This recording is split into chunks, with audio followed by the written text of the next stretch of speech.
ज्ञान गंगा गीता दर्शन पूर्व प्रसंग में आप गुह्यतम शास्त्र का उपदेश श्रवण कर रहे थे।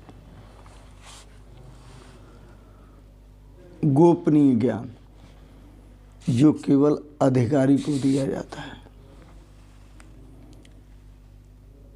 जिसका अंतःकरण अत्यंत शुद्ध होता है,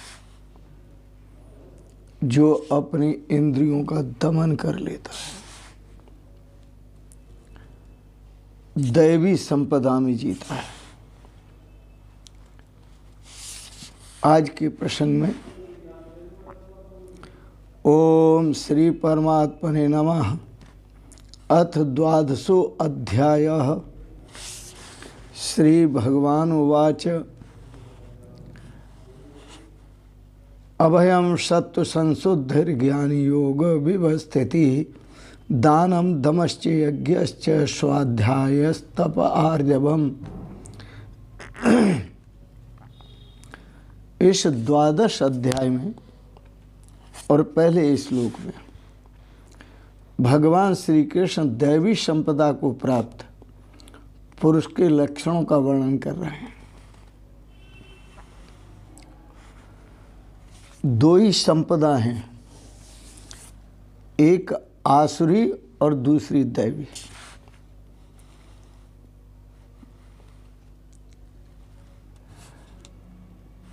दो ही जाति हैं, एक असुर जाति और दूसरी देव जाति।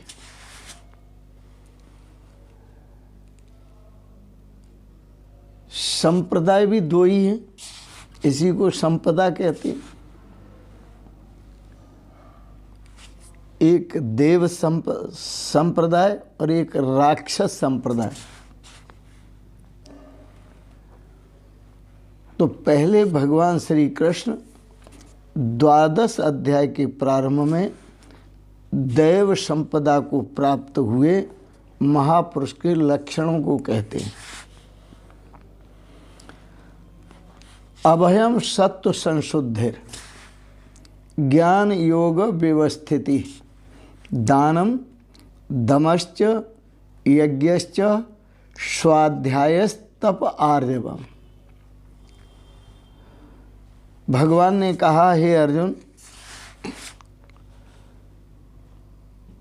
जो दैवी संपदा को प्राप्त महापुरुष होता है, अभयम, वह भय रहित होता है। भय किसको होता है? भय उसको होता है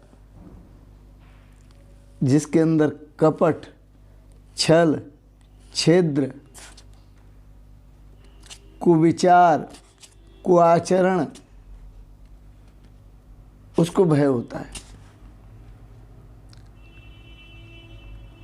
लेकिन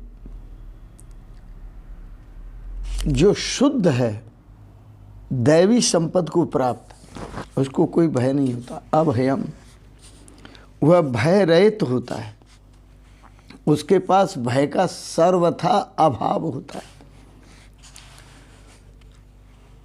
सत्व संशुद्धि, क्योंकि उसका अंतःकरण एकदम निर्मल होता है, पवित्र होता है। उसका अंतःकरण इतना शुद्ध हो चुका है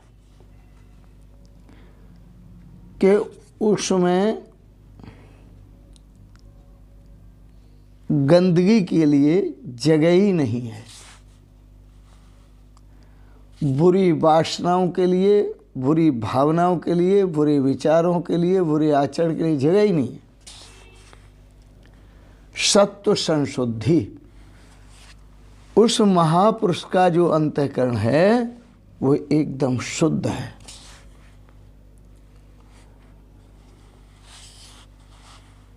पूर्ण निर्मलता को प्राप्त है। ज्ञान योग व्यवस्थिति, और पूर्ण निर्मलता प्राप्त होने के कारण तत्व ज्ञान को प्राप्त करने के लिए ध्यान योग व्यवस्थित है। वह अपनी वृत्तियों को सब तरफ से समेट करके भगवान में लगाता है। ध्यान योग व्यवस्थित है। इसको प्राप्त करने के लिए भगवान के स्वरूप को तत्व से जानने के लिए तो उसका अंतःकरण इतना पवित्र है कि तत्व ज्ञान के लिए ध्यान योग में निरंतर दृढ़ स्थिति रखता है। और ध्यान योग में निरंतर दृढ़ स्थिति परमात्मा के स्वरूप को तत्व से जानने के लिए सच्चिदानंद घन परमात्मा के स्वरूप में एक ही भाव से ध्यान की निरंतर प्रगाढ़ स्थिति में जाता है। और ध्यान की निरंतर जो प्रगाढ़ स्थिति है उसी का नाम ज्ञान योग व्यवस्थिति समझना चाहिए। तो भगवान श्री कृष्ण कहते हैं कि ध्यान योग व्यवस्थिति, जिसका शुद्ध अंतःकरण है, निर्मल अंतःकरण है, निर्मल अंतःकरण की निर्मलता के कारण वह तत्व ज्ञान के लिए ध्यान योग में निरंतर दृढ़ स्थिति रखता है। और दानम, वह दान भी करता है।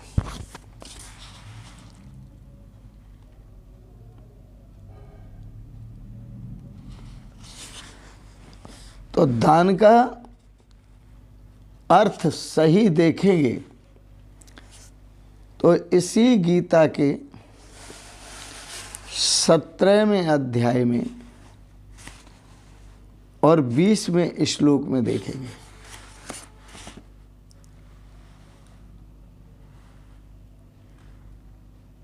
उसका भाव होगा दान का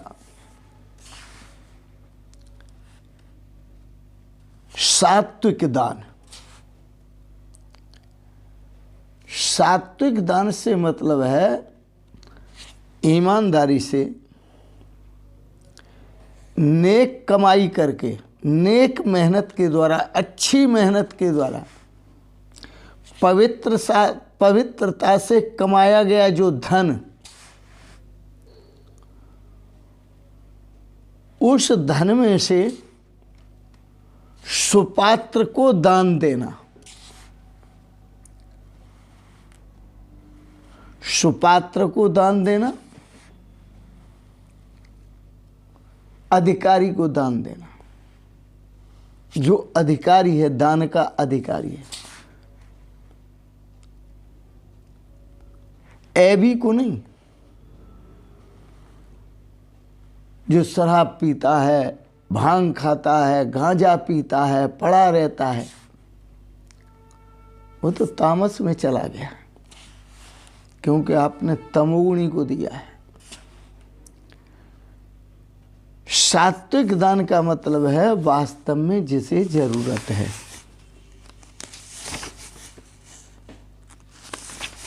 वस्तुतः जिसको जरूरत है। देखो 17वें अध्याय में दातव्यम इति दानम दीयते अनुपकारणे। जो पात्र है उस पात्र की व्यवस्था देना, उस पात्र को व्यवस्था देना, उसे दान देना मेरा धर्म है, मेरा कर्तव्य है, ऐसा नहीं। भूखे को भोजन देना ये मेरा कर्तव्य है, ऐसा नहीं। और दातव्यम इति यद्दानम, दान देना मेरा धर्म है। दीयते अनुपकारिणे, बिना उपकार के, माने प्रत्युपकार की भावना से रहित होकर देना। ये नहीं कि मैं इसे दान दूंगा तो ये मुझे नमस्कार करेगा, मेरी इज्जत करेगा। कोई भावना नहीं रखनी चाहिए।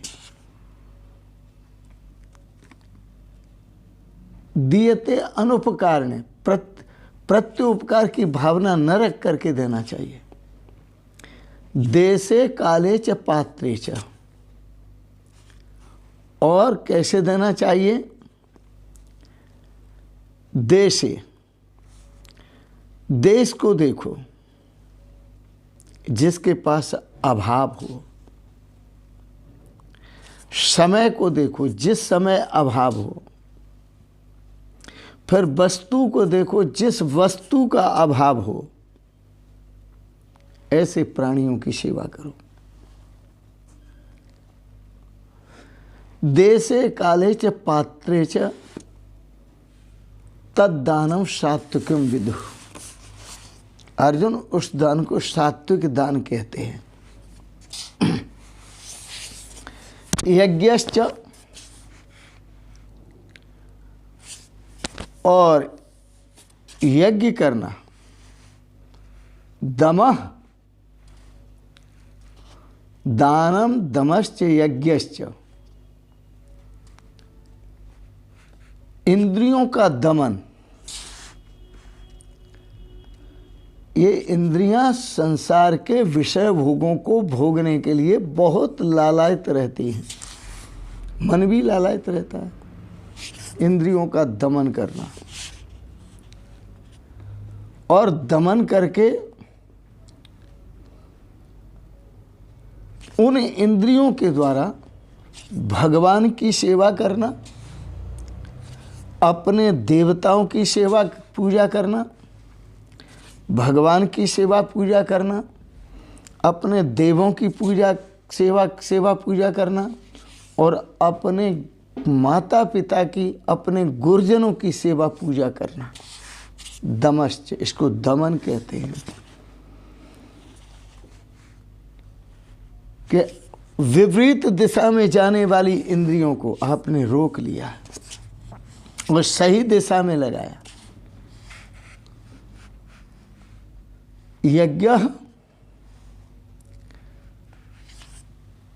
यज्ञ आदि कर्म करना, अग्निहोत्र आदि कर्म करना। अग्नि में हम आहुतियां देते हैं, घृत की आहुतियां देते हैं, सामग्री की आहुतियां देते हैं, सुगंधित सामग्री। और वह सुगंधी जब आकाश में जाती है, वो स्वर्ग तक जाती है। देव जो है बहुत प्रसन्न होते हैं उससे, और प्रसन्न होकर के आपको समय समय पर साधन देते रहते हैं।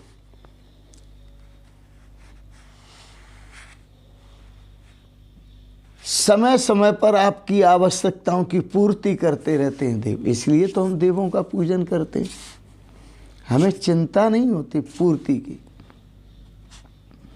तो अग्निहोत्र आदि उत्तम कर्मों का आचरण करना, स्वाध्याय और स्वाध्याय करना। स्वाध्याय करना अर्थात वेदों का अध्ययन करना, उपनिषदों का अध्ययन करना,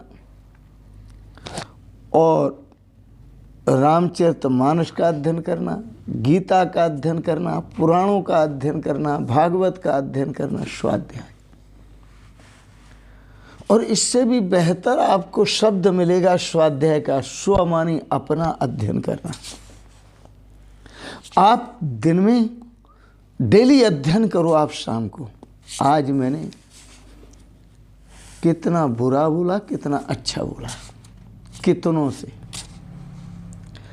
आज मैंने कितनों का बुरा किया, कितना अच्छा किया। आज मेरा आचरण कितना अच्छा रहा, कितना बुरा रहा। आज मेरी भावनाएं कितनी अच्छी रहीं, कितनी बुरी रहीं। आज मेरे विचार कितने अच्छे रहे, कितने बुरे, उनको सुधारो। स्वाध्याय। स्वाध्याय होता किस लिए? सुधार के लिए। स्वाध्याय करो। और शास्त्रों का स्वाध्याय भी इसीलिए होता है कि शास्त्र आपके चेहरे का दर्पण है। आपके चेहरे के लिए शास्त्र दर्पण हैं। शास्त्रों का जब आप स्वाध्याय करते हैं तो आप महसूस करते हैं कि मैं कितना गलत हूँ और कितना सही हूँ, मेरे विचार कितने अच्छे हैं कितने बुरे हैं, मेरे आचरण कितने अच्छे हैं कितने बुरे। ये साहित्य बताता है। जो समाज में आचरण आप करते हैं वो साहित्य में सब लिखा हुआ है, और जो साहित्य में लिखा हुआ है वही आप समाज में देखते हैं। साहित्य समाज का दर्पण है और समाज साहित्य का दर्पण है। जो साहित्य में लिखा है वो है समाज चरितार्थ करता है, और जो समाज चरितार्थ करता है वही साहित्य में लिखा गया है। तो स्वाध्याय किस लिए किया जाता है? तप करने के लिए। तो तप किसे कहते हैं ये भी समझने की बात है। तप कहते हैं इंद्रियों का दमन करने के बाद, स्वाध्याय करने के बाद भगवान के नाम का और गुणों का कीर्तन करना, भगवान के नाम का संकीर्तन करना, भगवान के गुणों का गायन करना, भगवान के लीला अनुवाद, भगवान की लीलाओं का गुणगान करना, और स्वधर्म का पालन करना। स्वधर्म का पालन करना और स्वधर्म के पालन के लिए कष्ट सहना। आज देश में हमारी संस्कृति की रक्षा के लिए युवकों को आगे आना चाहिए। तपः, ये तप है कि हम भगवान नाम का स्मरण करें, संकीर्तन करें, भगवान के गुणों का संकीर्तन करें, भगवान की लीलाओं का संकीर्तन करें और स्वधर्म का पालन करें। स्वधर्म क्या है? ये स्वधर्म है अपनी संस्कृति की रक्षा करना, हिंदू राष्ट्र की रक्षा करना, अपने देश और समाज की रक्षा करना,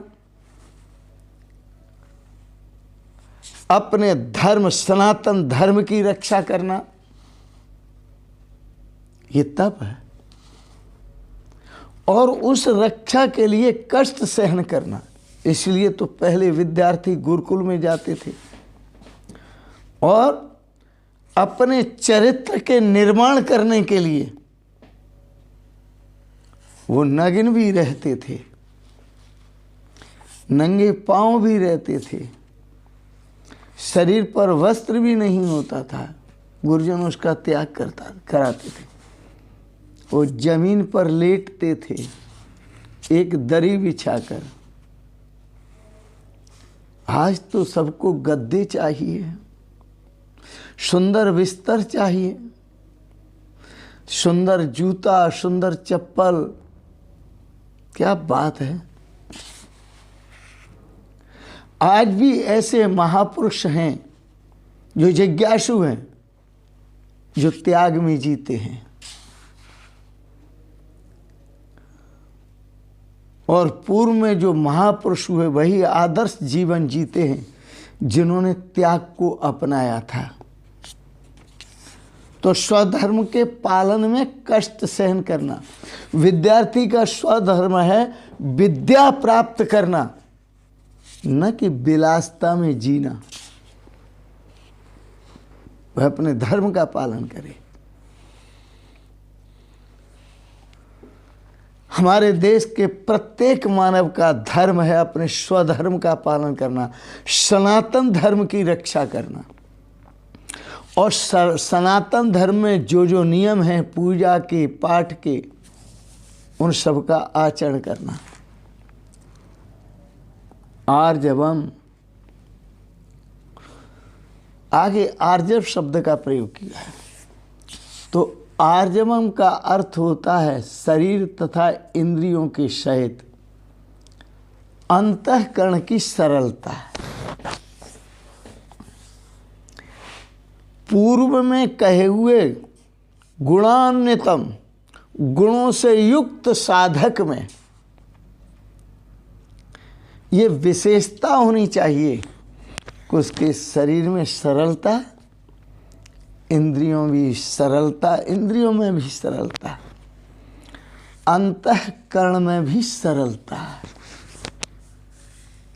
कठोरता का भाव नहीं होना चाहिए, किसी के प्रति भी दुराभाव नहीं होना चाहिए। शिक्षा सबको दे, सुशिक्षा, वेद विहित, शास्त्र विहित शिक्षा सबको दे और उस पर खुद चले, पर चलने का अभिमान न करे। चलने की अकड़ नहीं होनी चाहिए, जीने की अकड़ नहीं होनी चाहिए कि मैं गुणवान हूं।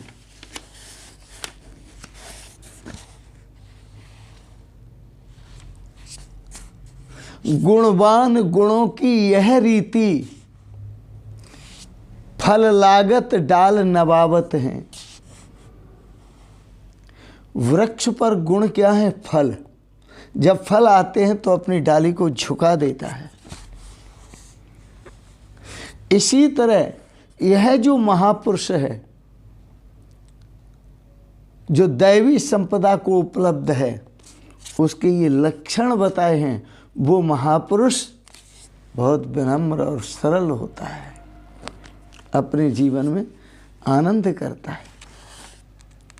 ये आपने सुना गीता दर्शन के 16वें अध्याय के प्रथम श्लोक पर विचार, बड़ा सुंदर है।